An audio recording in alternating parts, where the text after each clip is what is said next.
The explosion still echoed in Ethan's ears, a phantom roar that drowned out the San Francisco breeze. He was 28, back from a war that had stolen his sight, his confidence, and the life he'd planned. Now, sitting on the edge of his uncle's couch, he felt like a stranger in a world that no longer made sense.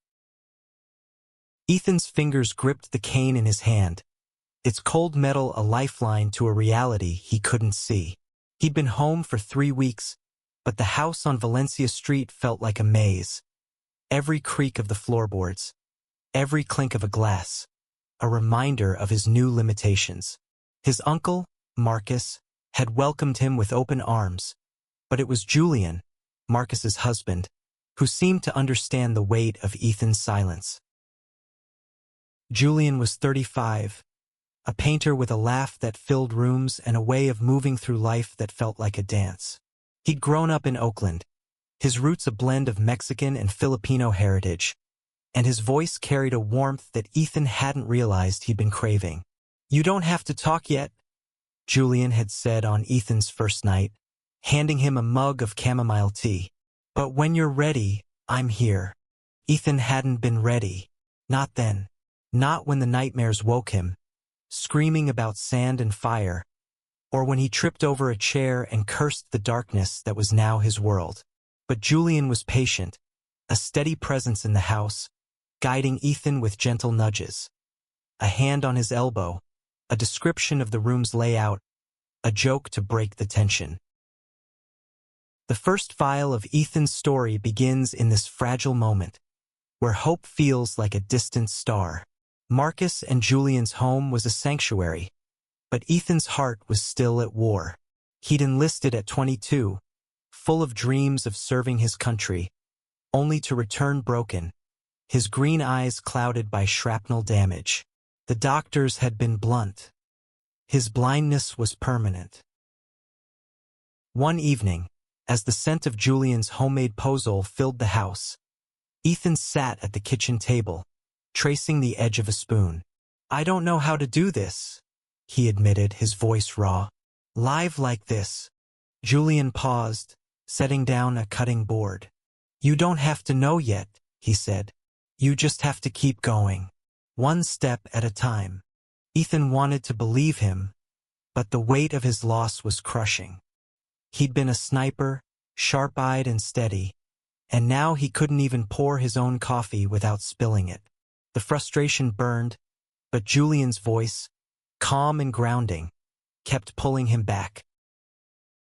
Marcus, a 42-year-old librarian with a quiet demeanor, watched the exchange with a soft smile. He'd married Julian 5 years ago, after a decade of fighting for their love in a world that didn't always accept it. Ethan had been overseas then, missing the wedding, but he'd heard the stories. How Julian had proposed in the middle of a rainstorm, how Marcus had cried through his vows. Their love was a beacon, and Ethan, lost in his darkness, couldn't help but feel drawn to it. That night, Julian suggested they start small. "Let's go for a walk tomorrow," he said. "Just around the block. I'll describe everything." Ethan hesitated, the idea of stepping into the unpredictable world terrifying. But Julian's confidence was infectious, and by morning, Ethan found himself nodding. The walk was slow, deliberate. Julian described the cracked sidewalks, the murmur of passers-by, the scent of eucalyptus from a nearby tree. Ethan clung to his cane, but Julian's voice painted a picture so vivid he could almost see it. "There's a kid on a scooter, maybe 10, zooming past us," Julian said, chuckling. "He's got a bright red helmet. Looks like a little superhero." Ethan smiled, a rare crack in his armor. For the first time since the war, he felt a flicker of connection to the world outside his head. But the walk wasn't without its challenges.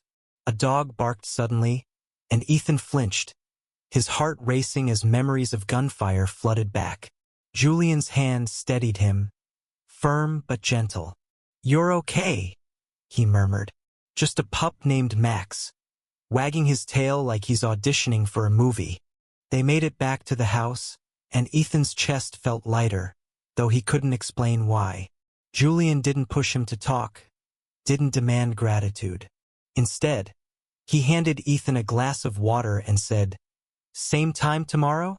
Ethan nodded, unaware that this was the beginning of a journey, not just to navigate his blindness, but to confront a truth about himself he'd buried long before the war. The walks became a ritual. Every morning, Julian and Ethan traced the streets of the Mission District, Julian's voice weaving a tapestry of sounds and smells that brought the city to life. Ethan learned to trust the rhythm of Julian's steps, the way his words carried both humor and care. But beneath the surface, Ethan was wrestling with more than his blindness. He'd always known he was different.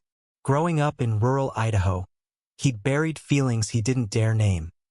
Attraction to men, a quiet longing that felt like a secret he couldn't share.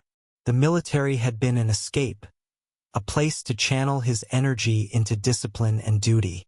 But now, back in a world that demanded he face himself, those feelings were resurfacing, stirred by Julian's kindness and the undeniable love between him and Marcus. One morning, as they paused by a coffee shop, the scent of roasted beans filling the air, Julian described a mural on the wall. "It's a rainbow, bold and bright, stretching across the whole building," he said. "There's a quote at the bottom. Love is the only force capable of transforming an enemy into a friend." Ethan's throat tightened. He wanted to ask what it was like to love so openly, to live without fear. But the words stayed trapped, tangled in years of shame and silence. Back at the house, Marcus noticed Ethan's quiet mood. "You okay, kid?" he asked, his voice gentle but probing. Ethan shrugged, unsure how to explain the storm inside him. Marcus didn't push, but later that evening, he shared a story about his own coming out. "I was 30, he said, sitting across from Ethan at the dining table. "Thought I'd lose everything, my family, my job. But Julian, he showed me I was enough." Ethan listened, his heart pounding. He wanted to confess, to tell Marcus about the feelings he'd buried. But fear held him back. What if they judged him? What if he wasn't ready to face himself? The next day, Julian suggested a new challenge, a visit to the local farmer's market. Ethan hesitated, the thought of crowds overwhelming, but Julian's enthusiasm was hard to resist. "You'll love the chaos," Julian teased. "It's like a symphony. Every stall has its own sound." The market was a whirlwind of voices, clinking coins, and the rustle of bags. Julian guided Ethan through the maze, describing the colors of fresh strawberries, the texture of handmade soaps, the laughter of a vendor selling honey. Ethan's cane tapped the ground, a steady beat against the noise, but it was Julian's hand on his shoulder that kept him grounded. Halfway through, they stopped at a stall selling flowers. Julian pressed a bouquet of sunflowers into Ethan's hands. "Feel these," he said. "They're tall, proud, like they're reaching for the sky." Ethan's fingers traced the soft petals, and for a moment, he felt something stir, a spark of joy, fragile but real. But the moment shattered when a stranger's voice cut through the crowd. "Hey, watch where you're going." A man, his tone sharp, had bumped into Ethan's cane. Ethan froze, embarrassment flooding him. "I'm sorry," he stammered, his face burning. Julian stepped in, his voice calm but firm. "He's doing his best. Maybe slow down a bit, yeah?" The man muttered something and moved on, but Ethan's confidence crumbled. He wanted to disappear, to retreat back to the safety of the house. Sensing his distress, Julian led him to a quiet corner. "You don't owe anyone an apology for existing," he said softly. "You're allowed to take up space, Ethan." Those words lingered, a lifeline in the chaos. Ethan didn't respond, but he clung to them, replaying them in his mind as they walked home. That night, alone in his room, he let himself imagine a life where he could be as brave as Julian and Marcus. A life where he could love without hiding. The weeks passed, and Ethan's world began to expand, shaped by Julian's relentless optimism. They ventured beyond the neighborhood, taking the bus to Golden Gate Park, where Julian described the rustle of leaves and the chatter of joggers. Ethan's nightmares still haunted him, but Julian's presence was a counterweight, pulling him toward the light. One afternoon, Julian suggested they try something new. Painting. Ethan laughed, the idea absurd. "I can't see the canvas," he said, shaking his head. "You don't need to see to create," Julian replied, already setting up supplies in the backyard. He guided Ethan's hand to a brush, dipping it in paint. "Feel the stroke. Let it flow." Ethan hesitated, then dragged the brush across the canvas. The motion was clumsy, but Julian's encouragement kept him going. "That's it," Julian said. "You're telling a story with every line." The painting session became a turning point. Ethan didn't need to see the colors to feel their power, to sense the freedom in creating something new. Julian hung the canvas in the living room, calling it Ethan's Fire. Marcus, usually reserved, teared up when he saw it. "It's beautiful," he said, and Ethan felt a pride he hadn't known in years. But the progress wasn't linear. Some days, Ethan's frustration boiled over. He'd snap at Julian, retreat to his room, or sit in silence, lost in memories of the war. Julian never wavered, meeting Ethan's anger with patience.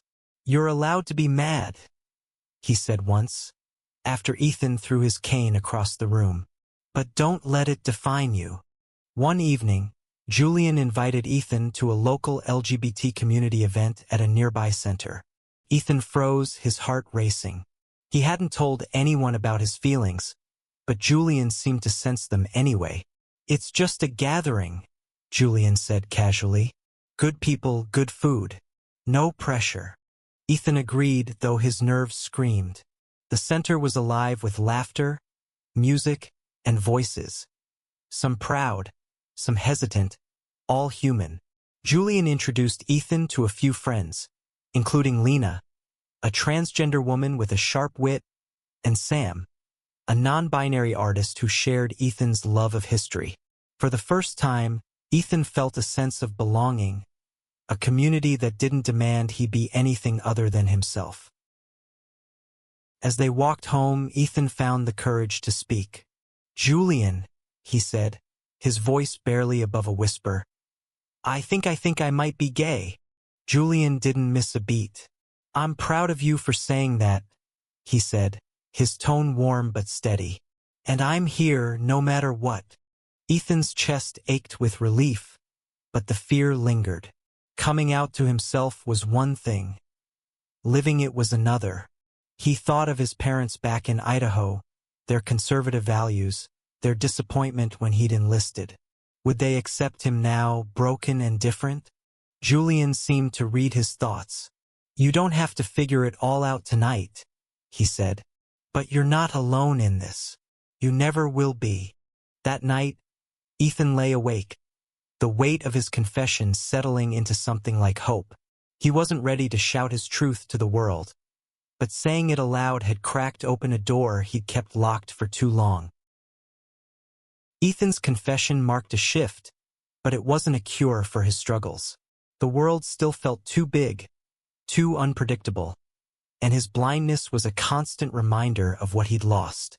Yet Julian's guidance gave him a framework to rebuild, not just his life, but his sense of self.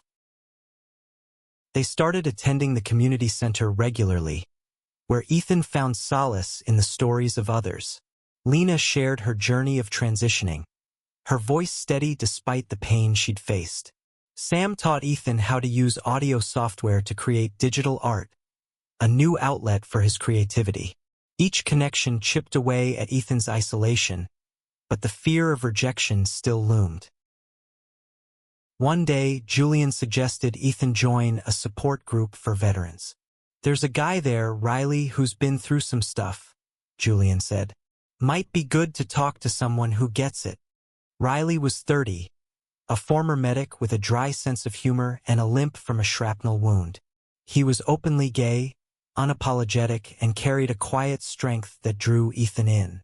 They bonded over shared experiences, the chaos of war, the struggle to adjust to civilian life. Riley's confidence was magnetic, and Ethan found himself looking forward to their meetings, his heart racing when Riley's hand brushed his during a conversation. But Ethan's growing feelings for Riley brought new fears. What if he wasn't ready for a relationship? What if Riley didn't feel the same? He confided in Julian, who listened without judgment. "Love's scary," Julian said, chopping vegetables for dinner.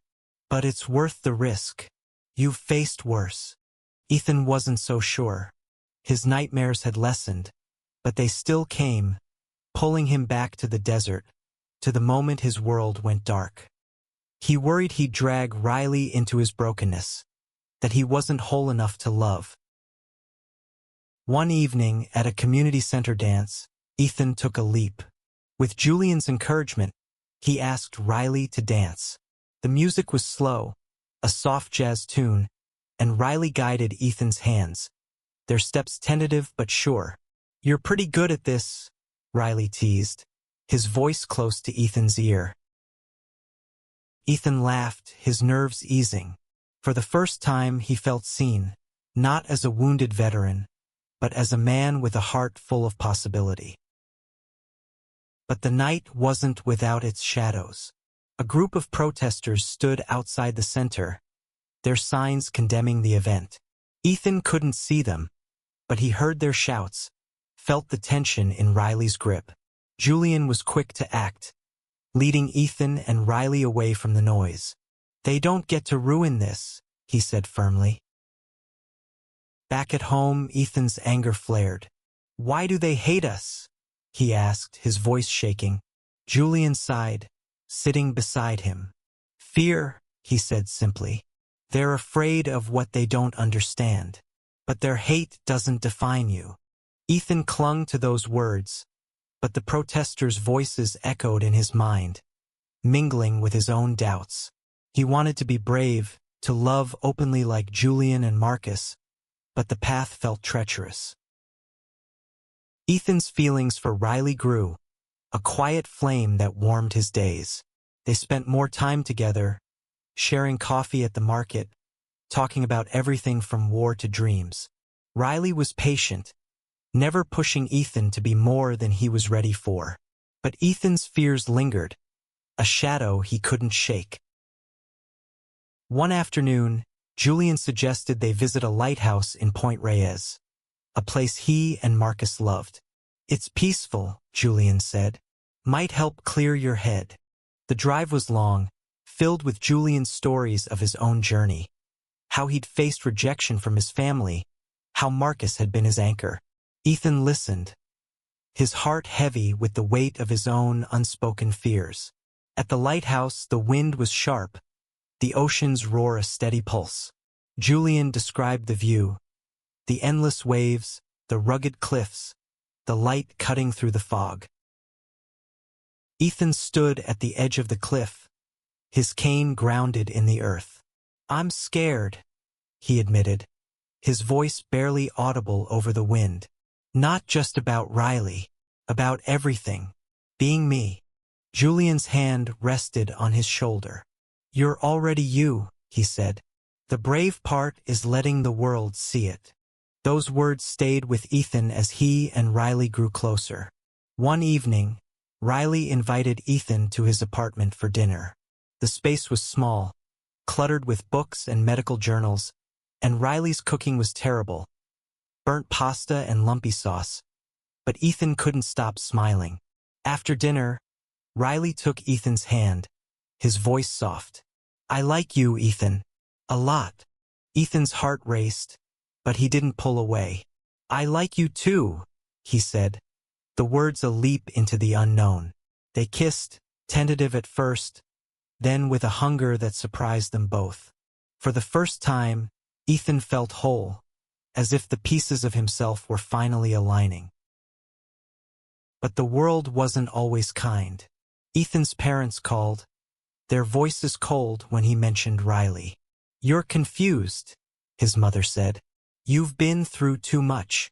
The rejection cut deep, reopening old wounds. Ethan retreated, skipping the support group, avoiding Riley's calls. Julian noticed the change. One night he sat Ethan down. "You can't let their fear stop you," he said. "You've fought harder battles than this." Ethan wanted to believe him, but the pain was raw. He spent days wrestling with his parents' words, his own doubts. It was Riley who broke through, showing up at the house with a quiet determination. "I'm not going anywhere," Riley said. "Not unless you tell me to." Ethan's resolve cracked. He let Riley in, and they talked through the night, sharing fears and hopes. Riley's presence was a reminder that love could be a refuge, not a battlefield. Ethan's journey wasn't over, but it had a new rhythm. With Riley by his side and Julian's guidance, he began to rebuild, not just as a veteran, but as a man embracing his truth. The nightmares still came, but they were softer now, less consuming. One sunny afternoon, Julian organized a small gathering in the backyard. Marcus grilled, Lena brought her famous brownies, and Sam played music on a portable speaker. Ethan and Riley sat together, their hands intertwined, a quiet declaration of their love. Julian tied a rainbow ribbon around Ethan's wrist, a symbol of the community that had carried him through. As the sun set, Ethan stood, his cane steady in his hand. "I didn't think I'd make it here," he said, his voice clear. "But you showed me I could." The group cheered, and Julian raised a glass. "To lighted paths," he said, his eyes shining. Ethan felt the warmth of the moment, the weight of his journey settling into something beautiful. He thought of the war, the darkness, the fear. He thought of Julian's voice, guiding him through the streets, through his own heart. He thought of Riley, whose love was a promise that he was enough. Ethan's blindness would always be part of him, but it no longer defined him. He'd returned from war with blind eyes, but Julian, and the family they'd built, had guided him into a lighted path, one where love, in all its forms, was the truest light of all.